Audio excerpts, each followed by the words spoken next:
seul Dieu. Ah ah! Quand on lit le récit de la création de l'univers dans la Genèse, on s'aperçoit que Dieu agit par sa parole et que son esprit est à l'œuvre ou plane au-dessus des eaux. Donc c'est le début du livre de la Genèse. Que Dieu se manifeste de plusieurs façons, cela paraît être évident. Tout d'abord, un être existe déjà, son esprit bouge et sa parole crée.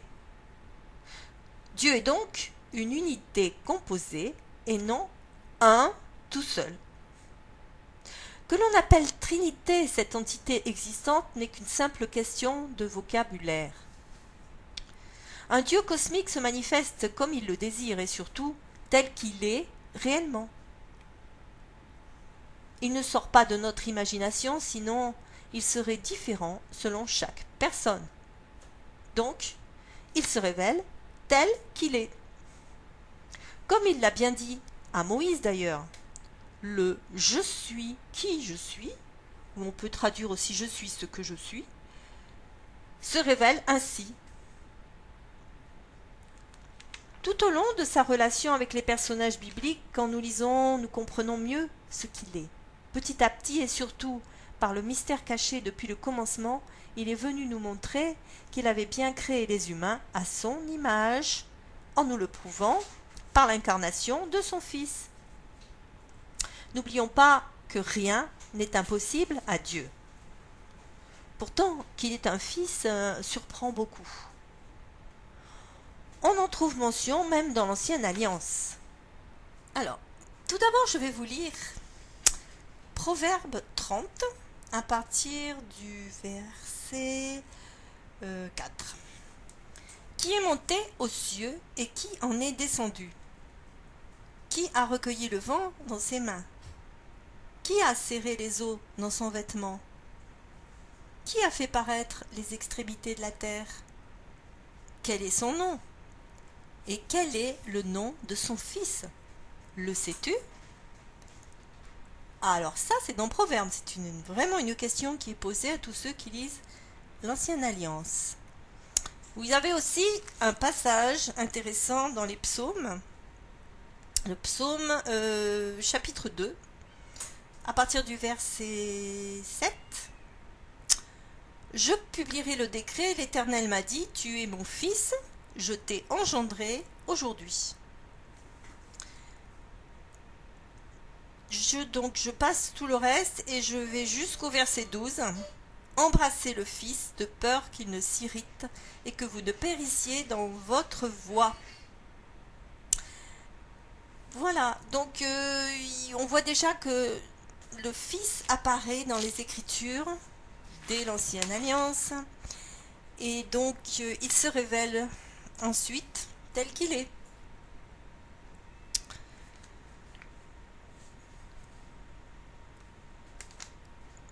Cet état de fait est difficile à comprendre. En réfléchissant, sachant que notre Père Céleste est amour, il ne peut, on peut en déduire qu'il ne peut donc pas s'aimer lui-même en une sorte de narcissisme. Il a donc une relation interne autre pour exprimer cet amour. Raison pour laquelle il appelle ce Fils, dans Colossiens chapitre 1 verset 13, le Fils de son amour. Et on comprend mieux qui est ce Fils. Oui, Dieu se manifeste, le Père se manifeste. En premier, il utilise sa parole pour créer les mondes, donc aussi la terre bien sûr. Dans Hébreux chapitre 1 verset 2, pour créer le monde en fait, dans le grec, c'est les mondes. Donc il a créé les mondes, donc aussi la terre. Il est dit de Jésus dans Hébreux 1, 2 et 11, 3, je lis la version Darby là, enfin bon, n'importe quelle version je suppose, que Jésus est celui par qui et pour qui tout existe. D'ailleurs, il dit de lui-même qu'il existe bien avant qu'Abraham fût. Donc, notez le temps présent éternel, le temps qu'il utilise. J'existe bien avant Abraham. Dans Jean 8, 58. Et Jean 17, 5. Il dit là qu'il avait la gloire aussi auprès du Père éternel avant que le monde n'existât. Donc il dit bien qu'il est de tout temps. La relation unique entre le Père et le Fils et le Saint-Esprit se constate dans les Écritures donc. Quand Jésus est ressuscité, par exemple, il dit aux disciples qu'il envoie le Saint-Esprit, qu'il appelle l'Esprit de vérité. Puis il ajoute « Je viendrai à vous ». Vous pouvez lire ça dans Jean 14, 18. L'Esprit et Jésus sont un. Et il dit aussi que le Père et lui, ne forment qu'un. Donc il y a une unité de la même manière qu'il désirerait que tous les chrétiens soient un. Hein, il le dit aussi ça, entre lui et les chrétiens aussi. Qu'on sache qu'on est un par l'amour qui nous unit. Donc on voit bien qu'il fait une unité avec son Père et avec le Saint-Esprit. Les trois forment cette unité. Pourrait se représenter comme une image, donc un triangle à trois côtés. Un triangle à trois côtés, le Dieu donc est formé de trois côtés, Père, Fils, Esprit. Mais les trois sont Dieu. Il y a un Dieu, un seul Dieu. Un Dieu composé. Ça apparaît bien dans l'hébreu aussi. Hein. Les gens qui connaissent bien l'hébreu me l'ont confirmé. Je pense que leur interaction est souvent semblable à un tourbillon, mot qui revient quelquefois quand Dieu se manifeste. Hein. Voir l'enlèvement d'Élie, par exemple. Bon. Parce que Jésus a quitté la gloire qu'il avait auprès du Père céleste pour venir volontairement dans un corps humain de péché, afin de porter notre condition sans pourtant commettre le moindre péché. Il a dit lui-même « Qui de vous me convaincra de péché ?»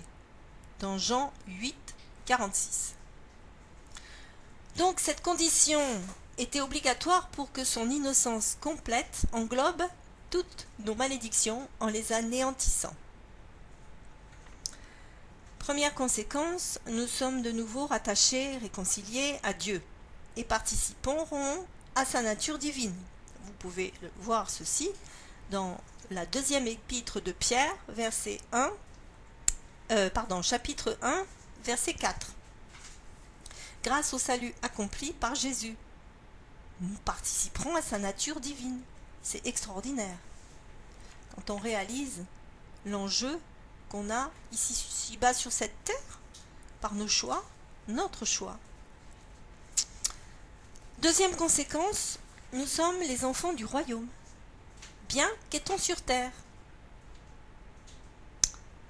Vous remarquerez dans la prière de Jésus à son Père, il a exprimé une volonté. Il a dit exactement « Je ne te prie pas pour que tu les enlèves du monde, mais qu'ils soient exercés en fait au combat contre le mal, de les préserver du mal. » Donc ça veut dire que notre mission ici, c'est que nous soyons des guerriers dans le sens spirituel, bien sûr, afin que quand nous soyons avec lui, il n'y ait plus de chute possible, comme en fait ce qui s'est passé avec Adam et Ève. Donc, Dieu veut des fidèles serviteurs, réconciliés avec lui. Mystère des mystères, Jésus s'est incarné.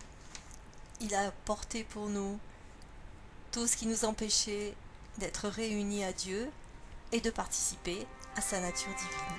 Voilà ce que c'est que la Trinité. Et c'est un mot qui n'est pas dans la Bible, mais c'est qu'une question de vocabulaire.